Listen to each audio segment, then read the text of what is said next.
Hi అండి, welcome to Rekha channel.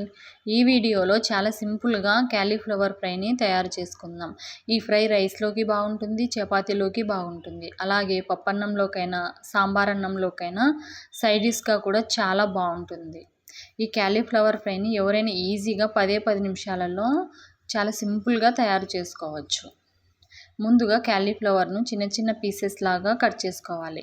తర్వాత ఒక గిన్నెలో తగినన్ని వాటర్ తీసుకొని వాటర్ని బాగా మరిగించుకోవాలి. అలాగే కొద్దిగా ఉప్పు పసుపు కూడా వేసి వాటర్ బాగా మరిగిన తర్వాత మనం ముందుగా కట్ చేసి పెట్టుకున్న క్యాలీఫ్లవర్ ముక్కలను వేసుకోవాలి. క్యాలీఫ్లవర్ ముక్కలను 3 to 4 minutes దాకా ఉడికించుకోవాలి. క్యాలీఫ్లవర్ అనేది ఒక 60% అలా ఉడికితే సరిపోతుంది, మరీ మెత్తగా ఉడికించుకోవద్దు. తర్వాత ఒక కడాయిలో 2 టేబుల్ స్పూన్స్ దాకా ఆయిల్ వేసుకొని ఆయిల్ వేడెక్కిన తర్వాత జీలకర్ర ఆవాలు వేసుకోవాలి.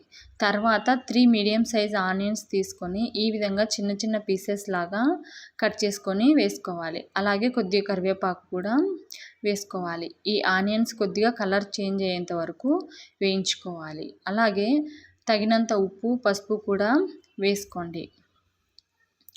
ఆనియన్స్ కొద్దిగా కలర్ చేంజ్ అయిన తర్వాత అల్లం వెల్లుల్లి పేస్టును వేసుకోవాలి.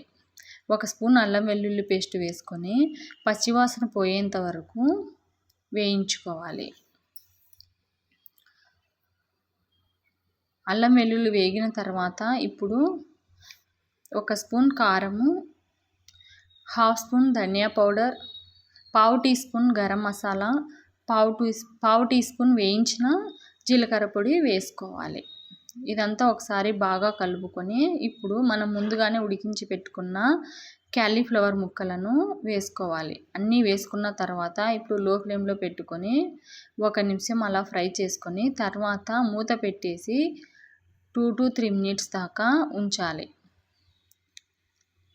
అప్పుడు మనకు క్యాలీఫ్లవర్కు ఉప్పు కారం పసుపు అన్నీ బాగా పట్టి క్యాలీఫ్లవర్ ఫ్రై అనేది టేస్ట్ చాలా బాగుంటుంది. అంతే, simple and tasty cauliflower fry ready. మీరు కూడా ట్రై చేసి ఎలా వచ్చిందో కామెంట్ చేయండి. ఈ వీడియో మీకు నచ్చితే please like, share and subscribe. Thank you for watching. Bye.